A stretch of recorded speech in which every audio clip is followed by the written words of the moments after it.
نام بھی مظفر تھا اور رہتے بھی مظفر نگر میں تھے۔ پورا نام تھا نواب مظفر علی خان۔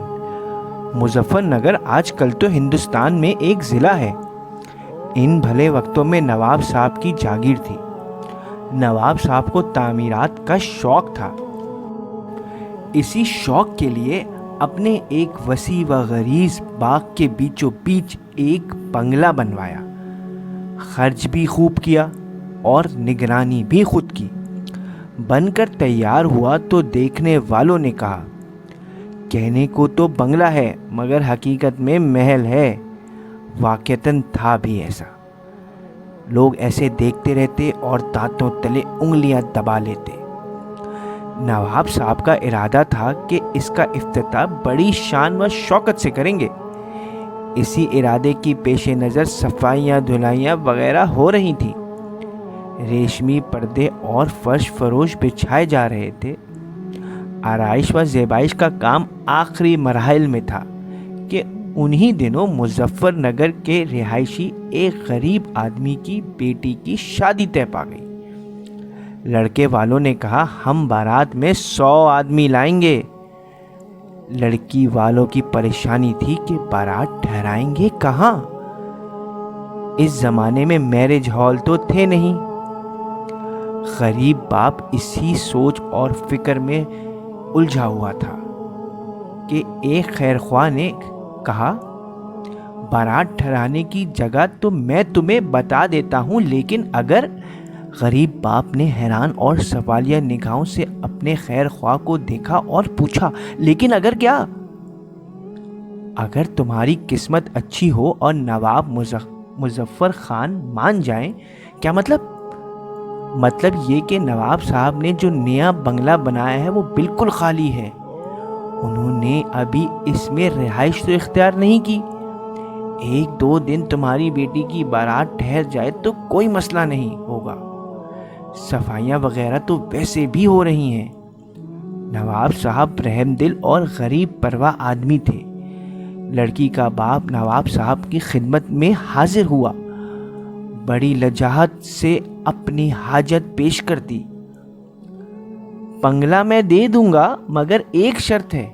نواب صاحب نے منہ پکا کر کے کہا، سرکار میں غریب مسکین آپ کی شرط کیا پوری کر سکتا ہوں؟ ویسے جو حکم دیں گے پورا کروں گا۔ کریم بخش عرف کریمو نے ہاتھ جوڑ کر کہا۔ نواب صاحب مسکرائے اور فرمایا، جتنے دن بارات ٹھہرے گی اس کا 3 وقت کا کھانا میری طرف سے ہوگا۔ کریم بخش کی آنکھوں میں احسان مندی سے آنسو آ گئے۔ اس نے پگڑی کے پلوں سے آنسو پوچھتے ہوئے کہا، نواب صاحب آپ نے تو مجھے خرید لیا۔ ساری زندگی بھی لوٹا دوں تو آپ کے احسان کا بدلہ نہیں ہو سکتا۔ نواب صاحب نے کہا، میاں کریمو اب میرے بنگلے کی افتتاح تمہاری بیٹی کی بارات سے ہی ہوگی۔ یہ لو چابیاں، اور جہاں مزید صفائی کی ضرورت ہو خود ہی کر لینا۔ بارات 2 دن بنگلے میں ٹھہری اور سردے پلاؤ اور مترنجن کی دیگیں پک پک کر آتی رہیں۔ رخصتی کے وقت عورتوں بچوں سمیت ہر باراتی کو ایک ایک جوڑا بھی نواب صاحب کی طرف سے دیا گیا۔ بارات رخصت ہوئی تو کریم بخش احسان کے بوجھ تلے تباہ ہوا تھا۔ شکر یہ کہ احسان میں ڈبڈباتی آنکھوں سے نواب صاحب کی خدمت میں چابیاں واپس کرنے آیا تو حیران رہ گیا۔ نواب صاحب نے چابیوں کا گچھا لوٹاتے ہوئے کہا، میاں یہ بنگلہ تو باغ سمیت ہم نے تمہاری بیٹی کو دے دیا، بلکہ اسی وقت دے دیا تھا جب تم بارات کے ٹھہرانے کی اجازت لینے آئے تھے۔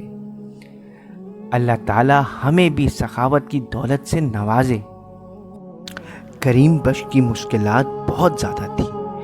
بظاہر وہ بڑا بے چین اور فکر مند تھا کہ اس کی بیٹی کی شادی کیسے ہوگی، لیکن اللہ تعالیٰ نے اس کی یہ بے چینی اور فکر مندی دور کروا دی نواب صاحب کے ذریعے، اور اس کو اتنا کچھ دے دیا جتنا وہ سوچ بھی نہیں سکتا تھا۔ اللہ تعالیٰ ہمیں بھی ایسے ہی دینے کی توفیق عطا فرمائے۔ اگر آپ ایسے ہی دین کی باتیں، قصے اور کہانیاں سننا چاہتے ہیں تو ہمارا چینل لائک کریں، شیئر کریں اور سبسکرائب کریں، اور اپنے